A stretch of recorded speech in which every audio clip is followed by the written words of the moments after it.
We are back on Morning Line. Our final segment this morning with Davidson County Sheriff Daron Hall. Good to have him on this morning. We take your phone call 737-7587. I think you were telling me the next big Sheriff's Association meeting is in Baltimore. Right.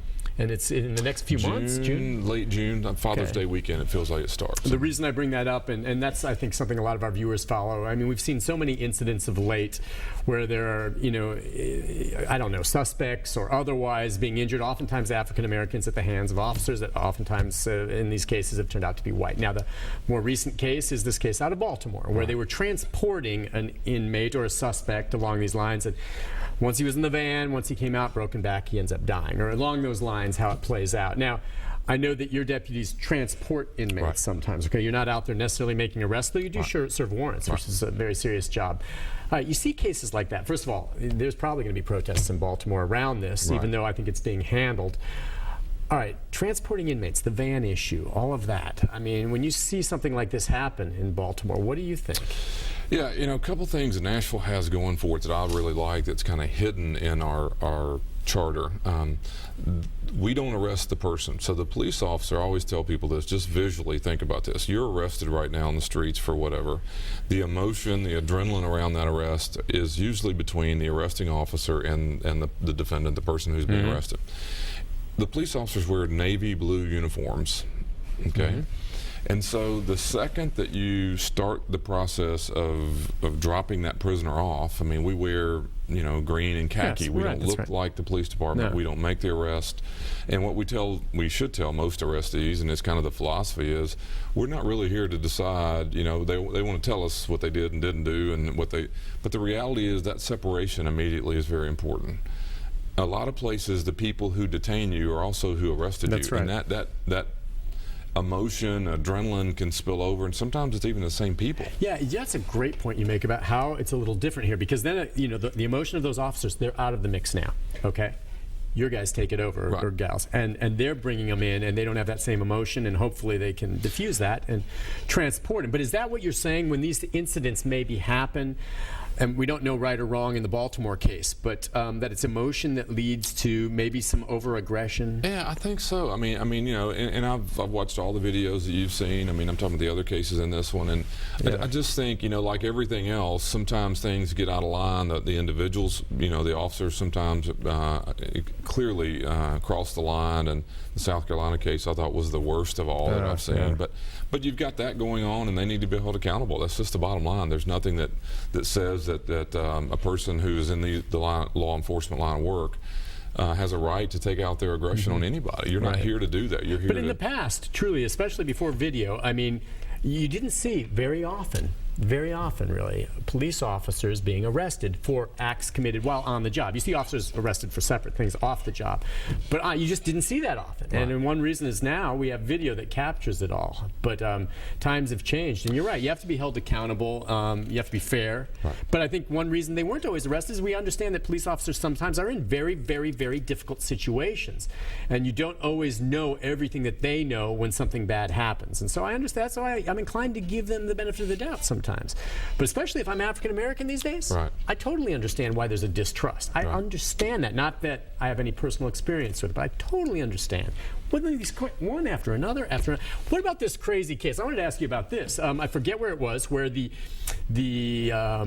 deputized individual pulls the gun instead of the taser and shoots the guy. Now, without naming names, I know of at least one sheriff in the Middle Tennessee area that had a very large donor that would give and was just wannabe cop, liked to ride along, and was made a deputy and would ride along. He got a car with a light and maybe got a badge just for fun. And the only reason is not that he was qualified in any way, but because he was a big donor to the sheriff's department and was able to kind of do it. Now, he didn't do anything crazy, but I always wondered, gosh, I guess if you have enough money, you can get a badge. Well, this guy, I put in that same category. He was a buffoon who should not have had this gun or a taser, and he gets it because he's bought a lot of nice things for the sheriff, and the sheriff decides, well, we'll just deputize him and let him ride along. He shoots a guy because he grabs the gun instead of a taser. Like I said, a buffoon. So have 71 years old, I think. Yeah, 71. Yeah. What, maybe a nice old guy, but what on earth? Now, have you ever had situations where individuals, wanted to be deputized and they were friends, or you have political supporters like anyone else? How do you handle that? Well, first of all, you weren't talking about this county. Let's get that out No, of it was the way. not this county. It was not this county. I don't do that. And it's a former sheriff now who has left office. Right. Yeah, no, I don't commission or authorize anybody to do anything. I get some interesting requests throughout the year. That kind of garbage, and that's what it is. Yeah, and I think I have a man from Japan who writes me once a year and wants a patch, and I'll send him a patch and with a letter that says this is only to be, or something. Yeah. And I'll get requests for various things about, just from kids to everybody else, and but. No, we don't do that. I understand it. And when I came here 25 years ago, that was a very, we find, I don't know, it seems like once a month some other arresting officer in another city or state will call and say, hey, I have a sheriff's badge from the 70s here that I arrested somebody the other night and it was given out. So, and they'll times send it have back to us. changed. Yeah, back then, the good old boy, and you take that. Right. But, That's just not. And I'm very familiar with that case, by the way, or the situation. That sheriff in Tulsa, Oklahoma. That's right. It was Tulsa. Where Thank it you. is. And, Thank you. Yeah. Yeah, that's getting out of hand, I think, as it relates to the information. There's some concern that the records are falsified about his training that would authorize him to carry a gun, and I just don't understand. I really don't. Just a big money donor that they, I think, gave that as a thank you, maybe, or something along those lines. It's one thing to have a ride-along or something in those cases. You remember, I remember Governor Bredesen was new in the governor's office, and I don't know, a few years into it, and I don't remember what happened, but the news media broke a story that, I forgot who it was, someone had been given a badge from the state. I don't even know if it was a trooper badge, but it was some sort of badge, and I remember he was fairly new in the job, and it had been a 30-year, that's what the governor's office was handing out. I don't remember if it was some kind of, I don't even know, but and he discontinued that. And there was a big, because it was that they traced it back to saying, well, who was giving them? It was folks who were giving money to the governor's campaigns over the years and stuff. So, Nashville went through a very ugly period in the late 80s and early 90s. I was here. The sheriff's office, and the sheriff went to prison. I mean, I was indicted while there, and I really do believe that really set a really good tone. It's a very tragic, terrible story of situation here in Nashville, but it set a tone for how the city views the office. Some of the stories that are coming out of Rutherford County right now. The sheriff in Nashville doesn't have the authority to sign his own contracts. I would never want to do that. I'm not blaming anybody, but a lot of sheriffs in this country do their own business deals. I don't want to do that. I go through Metro. Everything we do is within Metro government. I like the protection of that. I don't want, we don't keep our own money. Money is not given to the sheriff's office. Most cities do that.